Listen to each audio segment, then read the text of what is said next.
Hundepraxis, der Podcast mit Christina Räder.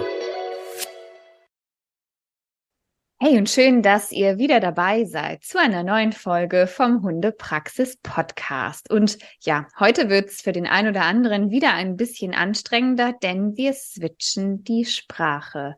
Because I have a very special and interested guest, because when I think I visited many seminars from Günter Bloch when he gave them in Germany. I don't know how many years he's over now, but he was also always talking about, this man that's sitting on the other side of the world today and took his time for a small interview with me. And I had a book from him.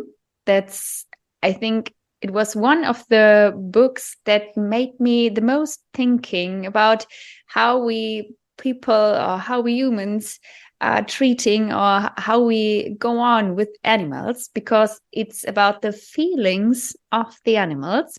Mm-hmm. I think it came out in Germany in 2008.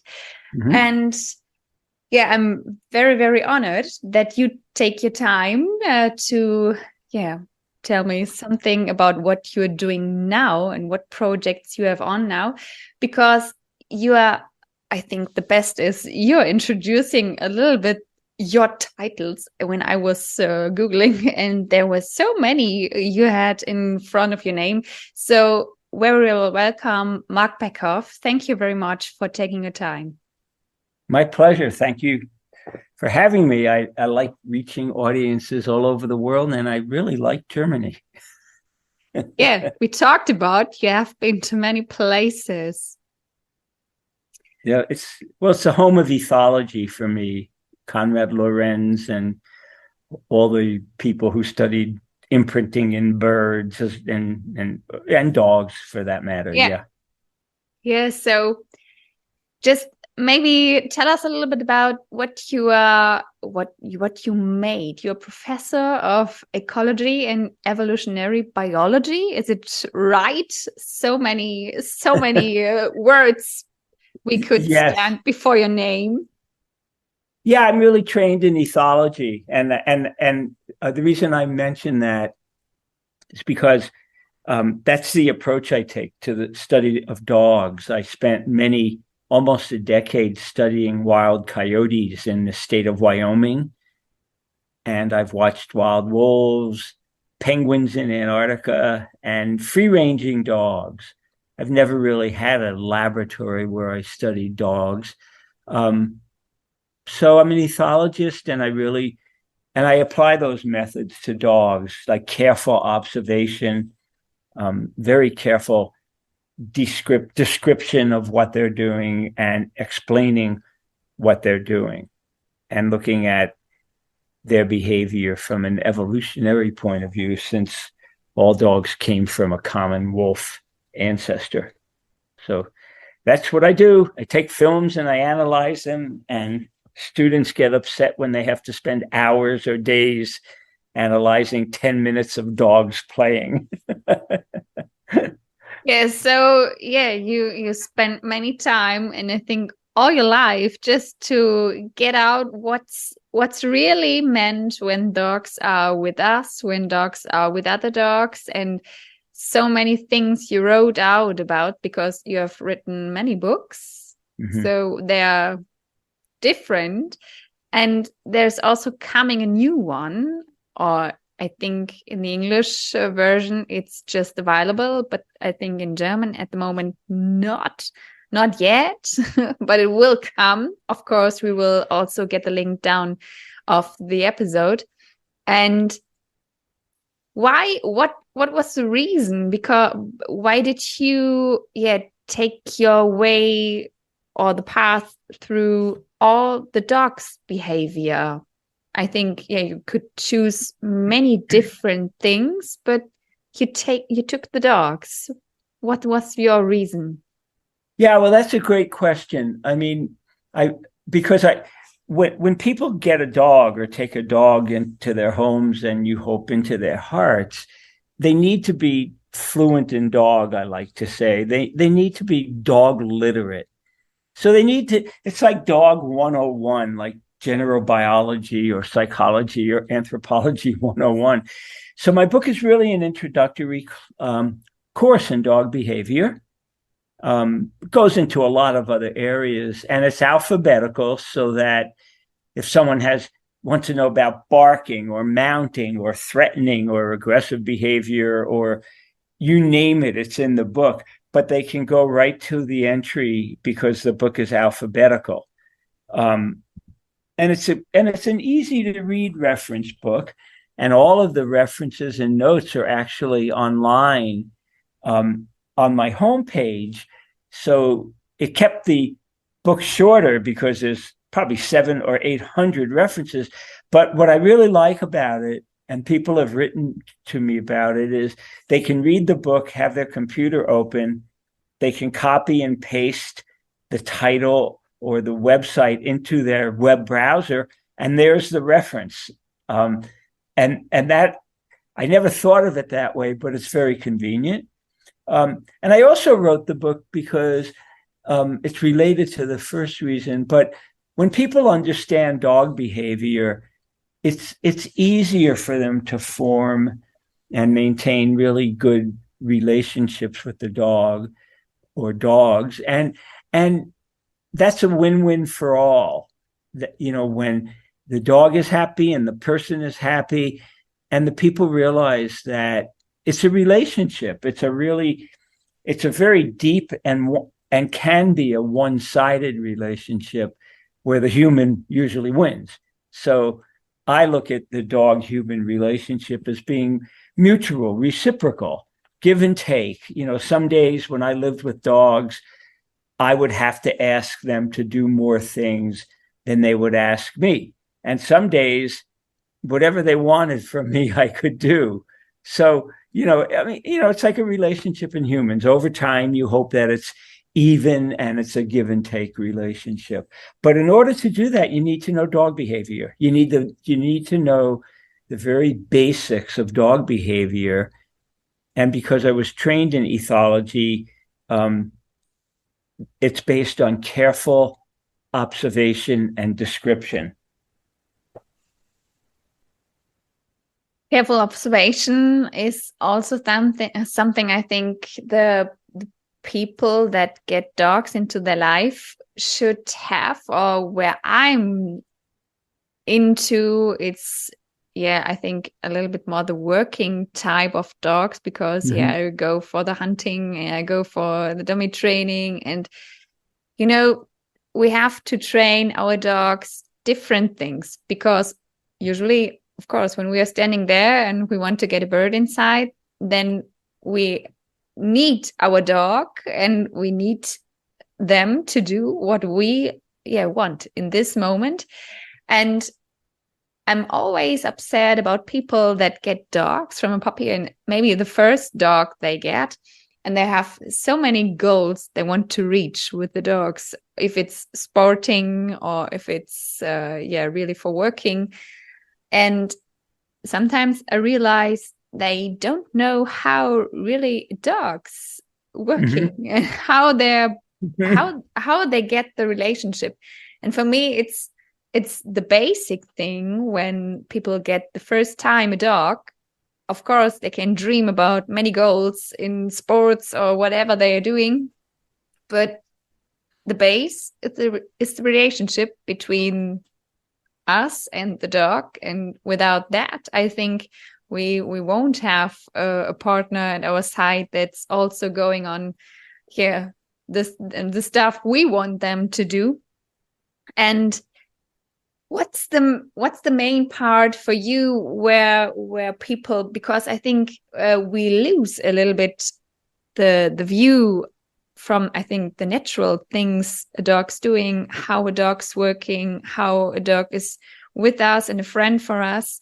So what did you realize maybe between the years? Of course, we know more from scientists, what dogs are doing, but I think the people are changing so much at the moment. Do you also recognize a switch in the relationship, or a little bit more complicated, or don't you think it's just on my mind maybe? No, I think you're right. I mean, I think that depending on the reason people get a dog, they want a working dog, they want a friend, they want, company. I mean, whatever the reason is, they need to understand that the dog is coming to them,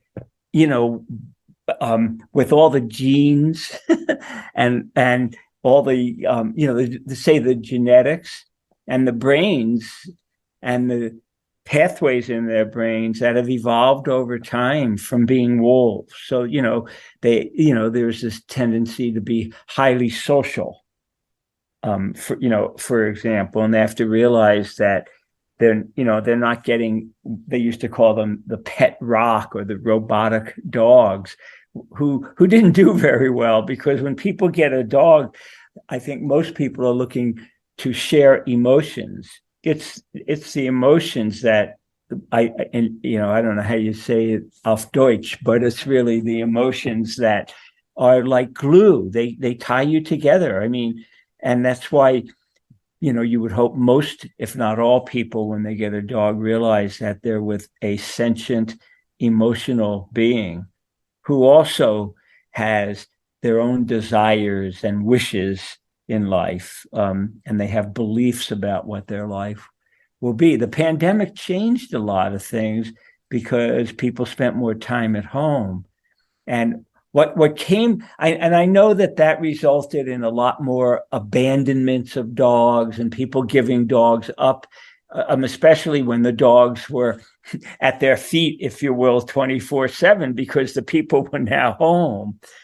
On the other hand, I had lots of emails from people from around the world, actually, telling me that they were happy to get to know and learn more about their dog because they were with them all the time. And so I think that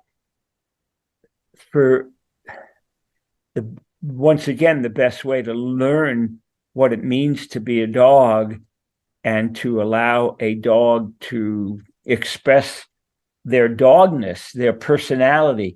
Every dog is a unique individual. Every human is unique. So every dog-human relationship is highly unique. So when a dog is able to tell you who they actually are and what they want and need, it makes for a better relationship. And, when you form close relationships among humans with friends or spouses or lovers or whoever they are, you get to know them by talking. Well, the dog, people say the dogs can't talk. Well, no, they can't talk, but they can tell you very easily what they want and need. And that leads into the expectations they have that, well, I mean, I'm a social animal, I'm a dog, and you brought me home and you changed my life, by the way, and you're asking me to adapt to a very strongly human-oriented world, but I'm a dog. I'm not a human. So help me. And when I talk, I'm not a dog trainer, and I make it clear to people. And when I've had situations with dogs that needed to be fixed, I would call a local dog trainer. I only use, positive dog training, force-free dog training. And they would laugh when they'd come to my house when I lived in the mountains. They'd say, "You need a dog trainer? You know dog behavior." And I'd say, "I do know dog behavior, but I don't know how to train a dog." So, another aspect of the book is that trainers need to know dog behavior. And people laugh when I say that, but in the United States, anybody can say they're a dog trainer. And I think worldwide, I mean, you don't have to have any credentials, and I think it's like that in Germany. In almost every country I've been to, you could just hang a sign in front of your house that says, "Mark, Christina, whoever, Robert, dog trainer." People come to you and they think, no. In Germany, no. No. No. Okay, good. We have to. Yeah, it's not regulated in the whole country the same, because the law was, I think, 9 years ago now. Mm-hmm. So everybody that's doing dog training officially, also the clubs, always have to have persons that have a permission to do that. Great. The permission, of course, that is not clearly, or that's not clear how you get the permission, but it's usually a little bit difficult, or more difficult, to get a dog trainer here in Germany than before. And I think also Austria is also coming after that. They are also looking about. But yeah, at the end, it's good, because nobody that maybe had a dog and hasn't a job at the moment can't just go out and say he's a dog trainer. Good. You have to do something. That's really important. I mean, I understand, that even when there are regulations and you need to have a certificate, that the standards will vary, but at least there's something. There's nothing in the United States like, no, I mean, absolutely, it's totally unregulated. And that's a cause of a problem, is because, like, with some of my friends, for example, I live in Boulder, Colorado, and what you see, at least, is my scene. That's what I'm looking at now, because I have yeah. Okay. So I have a beautiful view of the front range of Colorado. But my friends who have dogs will tell me horror stories about. One was a woman came to my friend's house who had a problem with her dog barking and jumping off the couch, and being a dog. I always laugh. Just the being problem a dog was in a human's world. the dog was trying to be a dog, but the woman walked in with a shock collar and said, "I take your dog to my house for a few hours. I will put a shock collar on, and I will replicate or create at my house the situation you have at your house." I know. So my friend said no, of course, and said, "Go home." But that's an example. So it turns out that the woman who came to my friend's house, I mean, she knew nothing about dog behavior, basically. So at all. So that's good news about Germany, that at least you have to.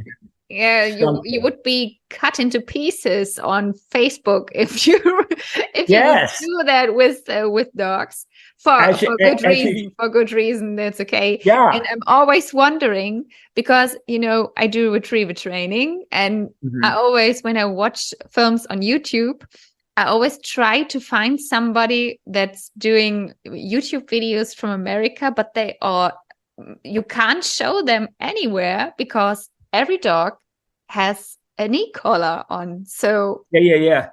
Nope. Well, you're answering the question about why is it so important to know what you're talking about and stuff. But yeah, I mean, in all honesty, that was another among the other reasons, or the main reasons, actually, I wrote the book, was because veterinarians and trainers need to know behavior. Okay. I mean, it seems so obvious, but as you're saying, it's not. But once again, it always comes back to learning to speak dog and understand dog, if you will, and understanding that every dog is an individual. Because I'll have people write to me and go, "Well, I've had golden retrievers or Malamutes or whatever the breed, or mixes, for my whole life, and I just got one, and they don't behave they'll say to me they don't behave the way they're supposed to, and I'm thinking of giving the dog up. What do you think?" So I'll tell them what I think is that, number one, you got the dog. I mean, do you just do that with a child? Yeah, the child isn't like my former child, so I'm just going to give him up. But also, it sets the example once again that all dogs are individuals. And that's why you have to be very careful. And you may know this from your work, thinking that when a dog comes as a member of a certain breed or a certain mix, you may not be getting who you think you're getting, but there's nothing wrong with the dog. No, it's just dog behavior usually. Yeah. So, things we're talking about, show how much there is, how much of a need there is to learn about dog, if you will, to speak dog and understand dog in a simple way. And that's really why I wrote the book the way I did. It was a very difficult book to write because it's got a lot of information, but thank goodness for computers, because when I used to write books without computers, if I have A to Z and then I have to insert something, I would have to repaginate it. I mean, just the mechanics of writing it would drive me to drink beer or wine or something like that. So I think it could maybe get a little bit faster now with writing. Yeah, but fast. I've gone through all the different forms of writing and going to the library and Xeroxing and before computers, and stuff. So was it fun? No. Was it a learning experience? Yes, because I think one of the downsides of sitting at a computer or people who dictate is the garbage that can come out. I mean, it's when I say it's easy to write a book, it's not easy, but it's a lot easier if you don't care what you're writing. And you can just, doesn't matter to you. It doesn't matter, and you're talking. But what also came out of writing the book for me was the relationship among a number of different behaviors that I knew because I've been studying dogs and wolves and other, canids and carnivores for years. But there were a lot of, not surprises necessarily, but, linking different types of behavior together. One of my specialties is play, and I've studied play and play fighting. Spielverhalten, I think you call it. And, yeah, it's right. I know. I don't want to say too much, but I was saying I used to be quite fluent in German, actually. Yeah. But the relationship between different behaviors, like reactive behaviors and territorial behavior, protecting a resource or something like that. So once again, these are the kinds of things that I want every dog guardian and every dog trainer to know. And I can only hope they will. Okay, so now you picked the word up, and because it was directly in my mind, there are people that that they say dogs won't play, or they won't play just for no reason. What, maybe just some words about playing, or what's with playing with dogs? No, you're very right. And something I wrote this weekend about raising puppies raises that issue. I mean, most dogs like to play, but not all dogs. So sometimes people will say to me, if I go to a dog park, or they'll email me, my dog doesn't like to play. What's wrong with the dog? And once again, it's not there's something wrong. So, for example, I knew some dogs who had been abandoned along a rural road in southwest of America, in New Mexico. And they never were socialized. They didn't know how to play. I mean, even when they were 8-10 weeks old. There's nothing wrong with the dog. I mean, people who are raised that way don't become very playful either. No, so can they learn to play? Yeah, they can. Can every dog learn? No. But once again, there's nothing wrong with the dog. I'm glad you asked that question, because once again, people will say, my dog doesn't like to play. And a lot of the times it's because the people aren't providing the appropriate environment or the possibility for the dog to really play. But play is important. It's important for puppies. It's important for older dogs. And the reason play evolved, because I am a biologist, is number one, it's fun.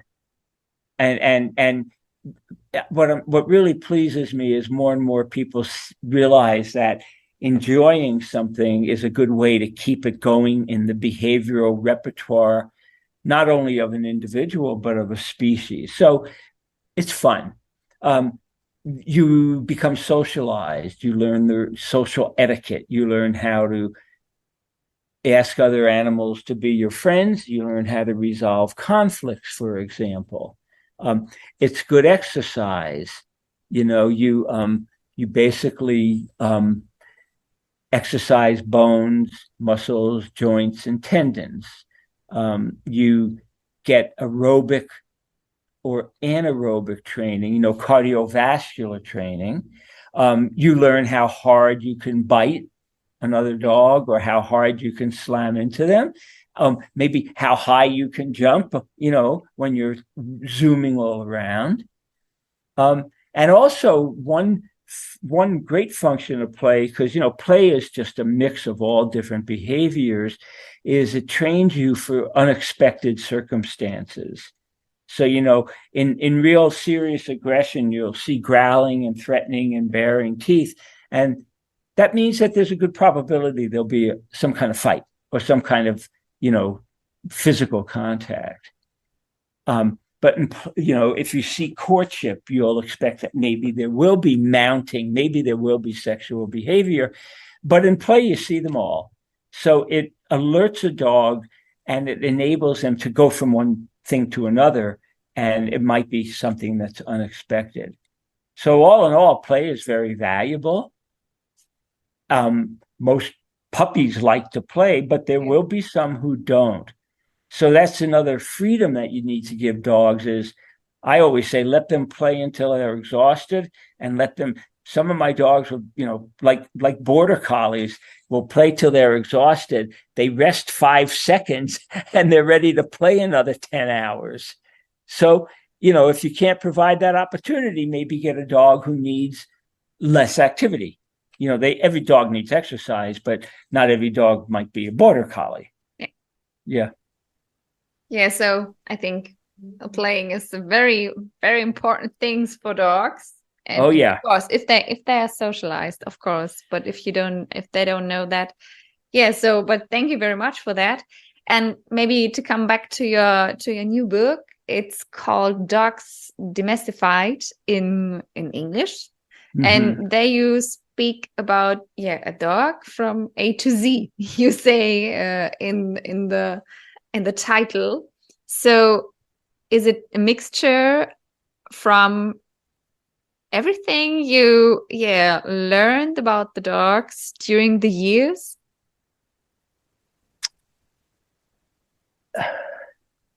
It's a if it were looked at as being a cake or a pie, it's a huge cake and a huge pie. Yeah, it is. And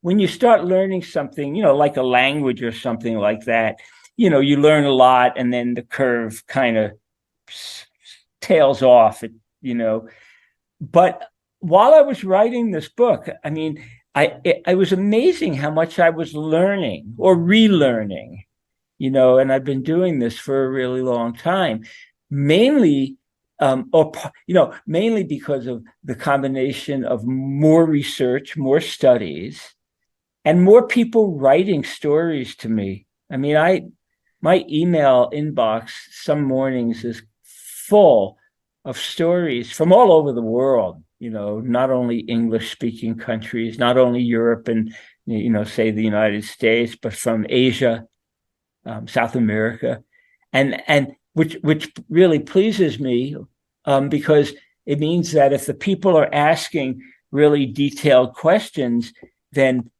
I would like to believe they care about their dog. They care about learning about their dog. And they're asking me. And sometimes I always say the more I know, the more I say I don't know. But yeah, I mean, it's always a challenge. And some people said to me, well, wow, that must have been boring writing that book. You know everything. And I'll go, well, thank you for the compliment. But no, I don't know everything. And my mentor from my PhD was a man named Michael Fox, who's also very well known in the dog canid world. And we still have interactions decades later, and we're both learning things and sharing this information. So for me, what's exciting is I'm writing this book, and now that it's been published, for a month or two, is hearing from people. And they're sharing their stories, and they're telling me about things that I didn't know, or I didn't know as well. So Okay. yeah, it's exciting. It really is. There's so much we need to learn. Like, I was writing about dog parks because in certain countries and in the States, some people think they're all bad. Some people think they're all good. That nothing's all good or all bad. But, nobody has ever studied in detail how much, say, aggression or fighting there is compared to play and positive social interactions like greeting. No one's ever studied that. So people write to me and they ask me, well, what does science say about these things? I love dog parks, but some people don't. They say dogs always fight there, which of course they don't. And I'll go, I don't know. And I had an 8th grade student here do some work in that area. She's 12 years old and she won a science award project. Okay. Because I turned her into an ethologist. Okay, it's good. Yeah. Great. So, yeah. So there's still a lot to learn.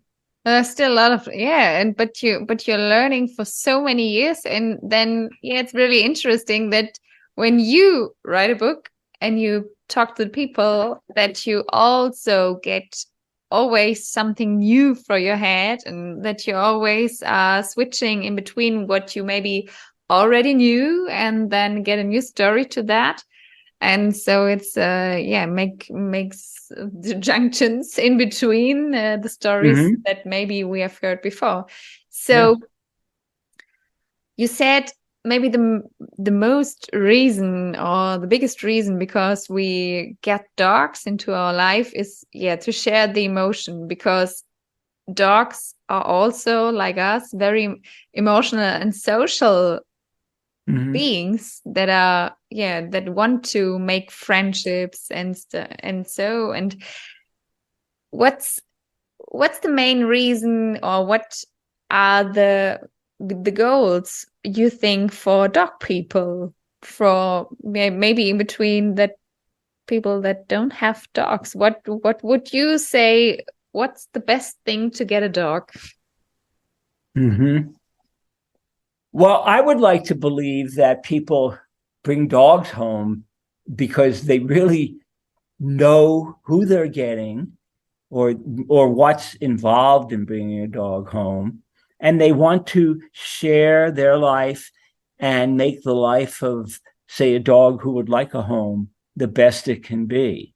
I mean, I know that that's kind of idealistic, but I think when people know more about dog behavior and who dogs are in general, and they will appreciate, that reason, if you will, and sharing your life with an animal, with a sentient, being, and helping them have the best life possible. I would like to believe that for everybody, that's internally rewarding. So it makes you feel good. But in the meanwhile, you've brought home a dog who also wants and needs that kind of safety, peace and calm. Dogs like calmness and love. and just that they trust you. It's a relationship of trust that, when I need you, and I want you to be here. And if you need me, I'll be there as well. But what I like about your question is that it exposes two very important myths. And the first myth is people say dogs are our best friends. Well, they're not our best friends. I mean, dog abuse is rampant all over the world. There's still puppy mills in the United States and maybe even, other countries that we don't even know about. So dogs are not our best friends. We need to earn that friendship. And then people like to say, well, dogs are unconditional lovers. They'll love you no matter how you treat them. That's just wrong. I mean, and when I talk to people who use those phrases, and I talk to them nicely, I mean, I'm not going to yell at them for being stupid. They're very receptive. I've given them examples. And so, saying dogs are our best friends or dogs are unconditional lovers, they'll love us no matter what, sells books, but it's not a fact. And I'm not trying to be the, in English we would say the party pooper. I'm not trying to do something that the party crasher. The party crasher, exactly. But it's the truth. And when a person realizes that, it really can strengthen the bond, because you'll go, I've had people say, when I think about that, if I assume that, dogs are our best friends, then it makes it easy on me. They'll always love me. And then, that kind of translates into that they'll be unconditional lovers. But that's not true, And so when people realize that, I've been told by people that it makes them work harder to give their dog a better or a really good life. Yeah. That once again, you've got to earn their trust. They have to feel safe in your presence, and they have to know that they're loved. I mean, it seems pretty simple to me, to be honest. Yeah. So it's the responsibility you talked about when we take the dogs, that we are able to, I think, to make a way that both languages from us, so our and the dog speech, or what the dogs need, that this come together. So I think that's the responsibility we have. And so the books like yours are very, very important for every person that is really willing to give friendship to a dog, a good friendship to a dog. I don't know if you'll be able to see the cover, but another book that people might be interested in, I wrote with Jessica Pierce. It's called A Dog's World. Yeah, I think it's also it's in German, but I don't think you can see it.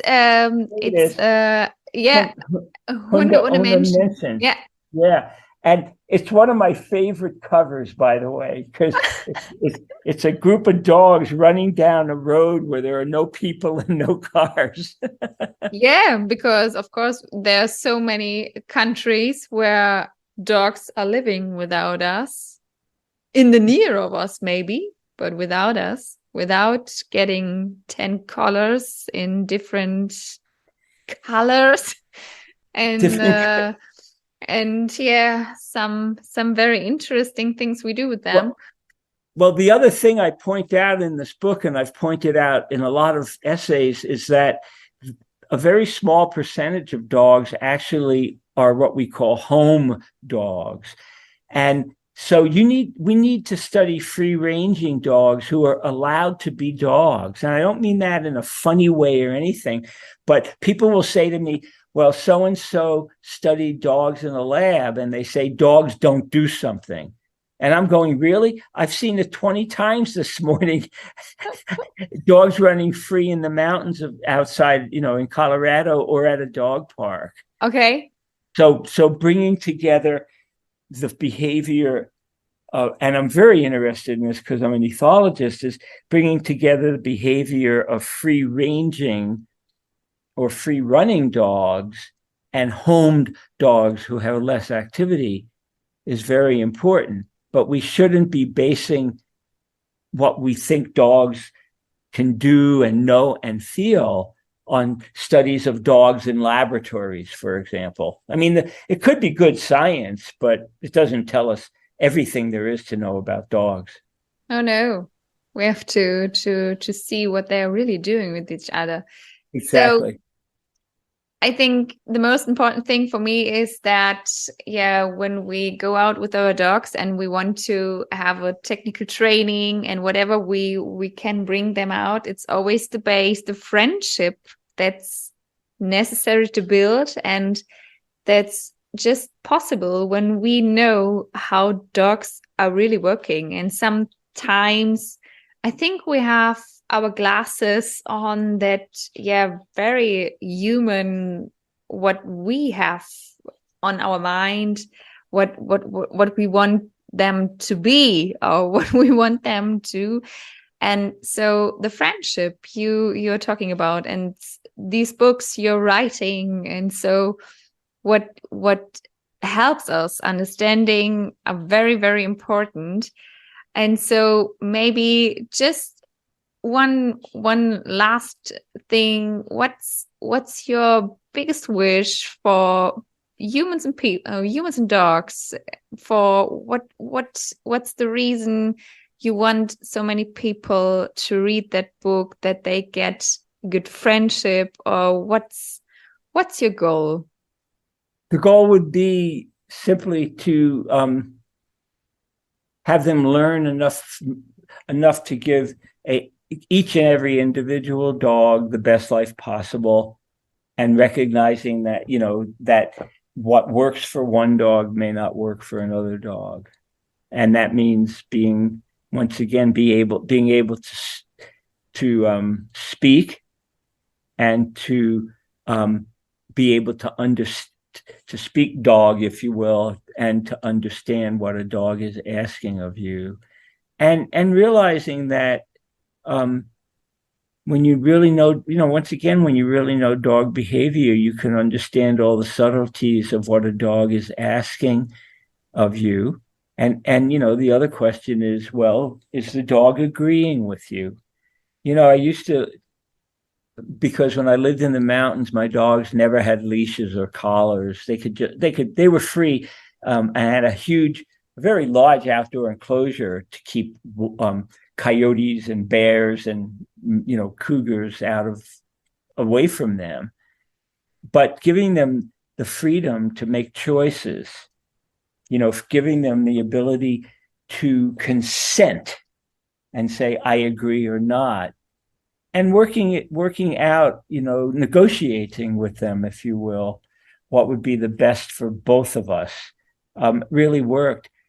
To me, if I had a bumper sticker that I could put on my car, it would say, "Happy dogs," or sorry, that the more freedom a dog has to be a dog, the happier they are. But that applies to people too. I mean, the more you feel comfortable and safe and free to be who you are, the happier at least I am, the happier I am. Yes, so in our world where we are where we are close together with many people on small areas sometimes, of course we have to manage and to deal with different circumstances. What we have them to put on a leash. When we are out of the city, then it's okay. But I think there's so many space to let dogs be dogs. Although I have to deal with these things. And so I think it's a very nice thing that persons like you, I don't know how many years are you now observing dogs? Oh my goodness. I'd say Long time. 53. Maybe, let me think. Yeah, something like that. Give or take 50 years. Yeah. And once again, also doing field work on different animals that really they feed one another, and that's why a lot of the best work, in my opinion, that's being done on dog behavior now is by people who are trained in ethology and actually watch other animals as well to develop their observational skills. And just sitting and watching, I mean, it used to actually surprise me because everybody would say, I really want to do what you're doing. And then when it's 0 degrees out or, minus 10 centigrade or Celsius and it's snowing and raining and you're still sitting there, they don't like it. Oh, can imagine. They want to be out when it's sunny and 20 or 30 degrees and getting good sunburns. Yeah. But it's a lot of hard work, and then you can film and get the data, and what you mentioned before, where you were, suggesting is that's why it's so important to have what we call citizen science, people telling me their stories. I love going to the local dog parks around Boulder and talking with people. Some of them don't know what I do, some do, but the more, when they really have a good attachment to their dog and a good relationship, people are hungry to learn more. And without any exception over the years, people have said the more they learn, the more they appreciate their dog as the individual they are. And what could be a better goal? Yeah, that's really very good goal. So yeah, we have to be thankful for so much work and so much effort you put inside these books you're writing for us, and so many information you get into the world about so much experience you made over the years. So yeah, I'm just to be thankful for your time to get this interview with me here. And of course, we will notice all the books, and especially the newest one that's out now, just for a month. I think in June it got out. Yep. And a really highly recommended books to read. Also, the one, I don't know if we get it in Germany at the moment as a book, The Emotional World of the Animals, where you had the different stories out of animal behavior. So not just only dogs. I think at the moment you can't buy it. I have it in my The Emotional Lives of Animals. Yeah. Well, it was published in German by Animal Learn. Yeah, Animal Learn. And because I went there, I visited there a few times in southern Germany. Yeah. But there's a new and revised and enlarged edition coming out next March. Ah, that's good. And I've actually added the same publisher because it will have been 17 years. Yeah, it's from 2008. Yeah, and it originally came out in America in 2007. Okay. So it's been 15, 16, 17 years.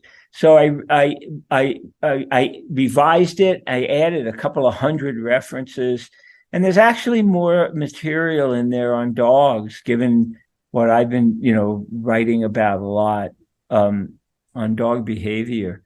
So I'm really excited about it, and I know the publishers will be looking to find a Deutscher translation. I was thrilled that this, the World for Dogs Without Humans was published in German. Yeah. So then we have something we can be looking forward to in the new year again. This time we can read the book that came out now. And maybe if you haven't the other book, you can then wait for spring in the next year. And so I have to say thank you very much for your time, Marc. And yeah, we will always be watching what you are writing about and what you are bringing out in the world, because are very, very dog-friendly people that always love to learn more about it. And thank you very much. My pleasure. Thank you very much. Dankeschön. Ja, danke schön.